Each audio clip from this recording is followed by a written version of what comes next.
This is M.Ed, and you're listening to the Security Professionals Podcast with Haddox.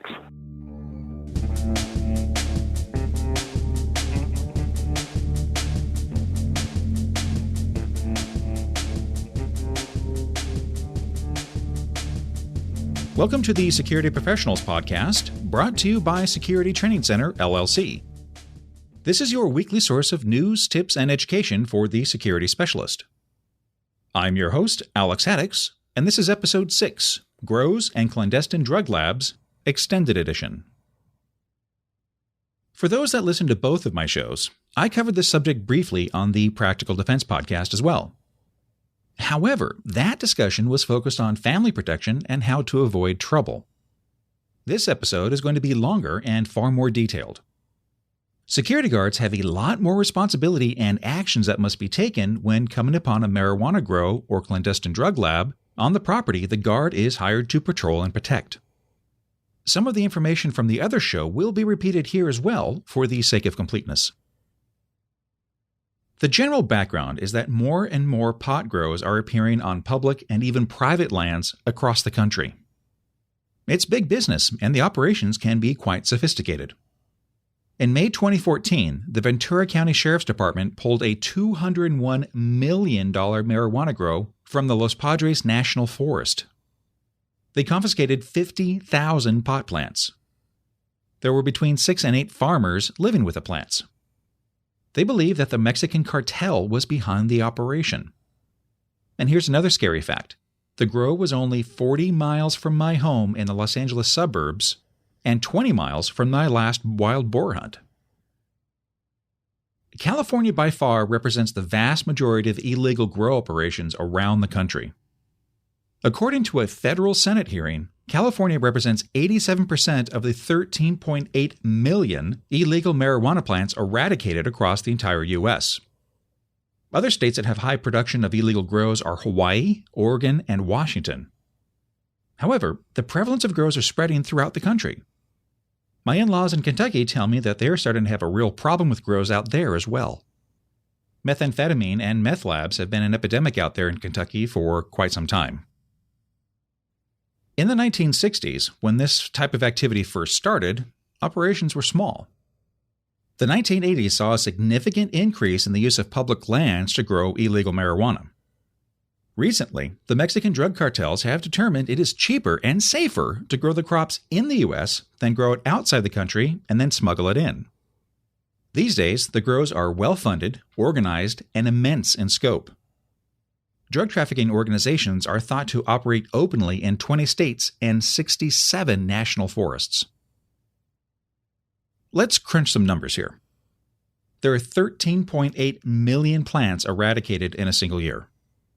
Each plant yields about a pound of leaf. Each pound of leaf can sell between $500 and $4,500. So we're looking at an industry that is worth between $7 and $62 billion. That's billion with a B, as in baked.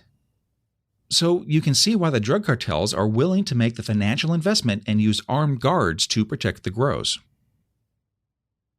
Criminal organizations will pack in hundreds of pounds of supplies, including hosing, tents, canned foods, propane tanks, weapons, pesticides, fertilizers, and poisons to support their clandestine enterprises. They even use helicopters to make pickups and drop supplies.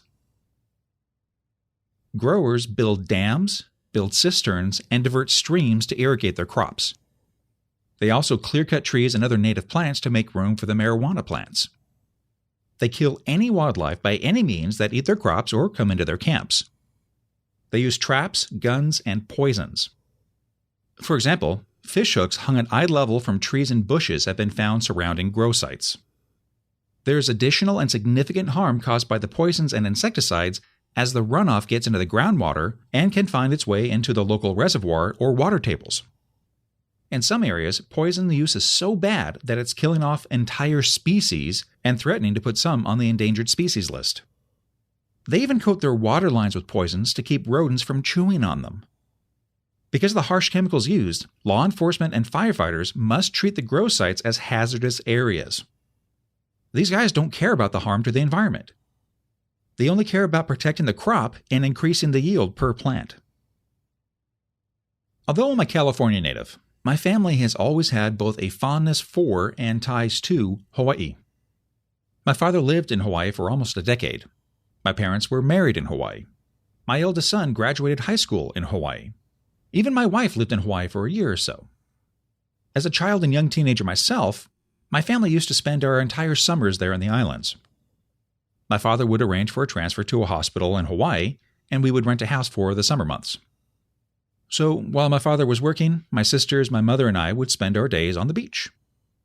On the weekend, my father would take us snorkeling and hiking in the hills and jungles. Hawaii will always have a special place in my heart. Hawaii being the home of Maui Wowie, we would occasionally come across pot fields during our hikes in the forests and jungles. We would more than occasionally come across people on the trails completely stoned off their asses. We have some classic family stories of the more entertaining ones. Fortunately, and mostly due to my father's watchful and knowledgeable guidance, we were never threatened or had any confrontations. However, on multiple occasions, we saw people using the same trails we were on, carrying fully loaded backpacks stuffed to bursting with leaves.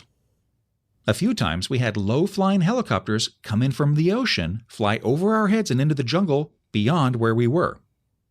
A little while later, we saw the same helicopter fly back out over the ocean with large bundles dangling underneath. My father hurried us out of those areas as that type of activity was a sure sign of a major and active grow operation, which meant armed guards who were not stoned and far from entertaining.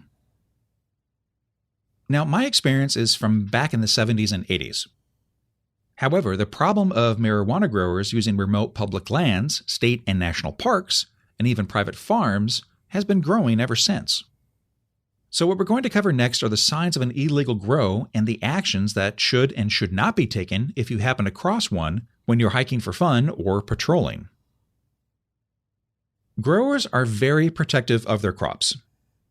Forest rangers, timber workers, hikers, campers, fishermen, and hunters have been threatened, shot, and killed for accidentally coming upon these grows. When people go missing in the wilderness and never return, drug runners are sometimes thought to be behind the disappearances. It's hard to tell for certain because the bodies are never found. In 2011, there were 9 confirmed murders of agents, citizens, and investigators by criminals protecting grow sites in California. Many sites have armed guards day and night. The ones that are unguarded are often booby-trapped.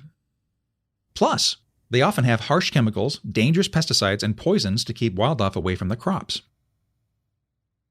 It's gotten so bad that the U.S. Forest Service has even published a booklet on what to do if you come across a grow. I'll read from that now. What to look for. In national forests, marijuana grow sites tend to be planted in areas where visitors are unlikely. Southern or western slopes are preferred, but grow sites can be found in any type of terrain or on any aspect. Sometimes grow sites are planted along roads or freeways on steep hillsides where brush and trees can hide the marijuana plants. Forest Service employees working in the field or fighting fires may enter areas where marijuana is being grown. The dangers of encountering marijuana growers or entering a grow site cannot be overemphasized. Be aware of your surroundings. Look for signs of human activity in isolated areas. If you suspect you may be near a marijuana grow site, be quiet and leave the area immediately. Do not go any further. Signs of a marijuana grow site. Informal, unmarked hiking trails may be a sign that you're approaching a grow site. Other signs include PVC or plastic pipes, hose lines, drip irrigation lines, cisterns, gardening supplies, or gardening tools. Containers for fertilizers, insecticides, and animal poisons. Signs of established camping, cooking, and sleeping areas. Structures in remote locations. Trash or garbage in remote locations, especially if the trash contains canned goods or other heavy items not common in the backcountry. Propane bottles or tanks. Growers use propane to avoid smoke from campfires. Sights or sounds of human activity in remote forest areas. People sitting on cut banks or hillsides along forest roads. They may be growers waiting for food drops or supplies. Food cached near trailheads or alongside roads. Individuals with firearms when hunting seasons are closed. Pungent, strong odor. Marijuana plants can have a strong smell, especially on hot days. Signs of cultivation or soil disturbance in the forested areas. Areas cleared of brush or timber, especially in isolated areas. Paper cups, chicken wire, or plastic sheets. These are often used for starting and protecting plants. Now again, all that information before was from the U.S. Forest Service. A recent trend is moving the grows from public lands to large acreage farms and ranches. Growers are now planting their crops on private lands. This cuts down on the chance of random hikers coming across the grows, increases the ease of property access and irrigation. They will cut down a legitimate crop to plant marijuana in its place. They then tap into the existing irrigation systems and leverage fertilizers and equipment used for the legitimate crops. In the first part of 2011, over 100 multi-acre grows were discovered on private lands in just Fresno County, California. One was as large as 57 acres. Here's a list of do and don'ts regarding the grow sites. Again, this list comes from the U.S. Forest Service. If you come across a marijuana grow site, do not enter the area. Quietly leave the same way you came in. Don't look around or explore. Don't take a sample. Don't take a GPS location while you are in the grow site. Don't use your camera, radio, or cell phone while you are in the grow site. Do return to your vehicle and leave as soon as possible. Do call your dispatch office and report your location when you are a safe distance away and sure that you're not being watched. Do not mention the grow site on the radio. Use a cell phone. Do report to your duty station. Do report your finding to law enforcement as soon as possible. Prepare for the field. Let others know where you're going before you leave for the field. Good practices to follow, especially if you're working in areas that might have a marijuana grow site, include: check with local law enforcement officers to see whether or not they know of any dangers or concerns in the area where you'll be working. Establish and follow check-in and check-out procedures every day. Make sure your supervisor and the dispatch office know where you'll be working. Agree on a phrase that you would use to let the dispatcher know you're in trouble and need law enforcement assistance immediately at your last known location. Make sure you have a working radio and extra batteries. Use the buddy system. Work in pairs. Check in with your dispatcher when you arrive at your work location, letting the dispatcher know where you park your vehicle. Check in again when you get to the work site, letting your dispatcher know when you'll be leaving. Park your vehicle so it's pointing in the direction of escape.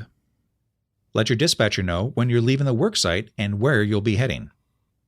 Don't take side trips without letting your dispatcher know where you are and where you're going. End quote.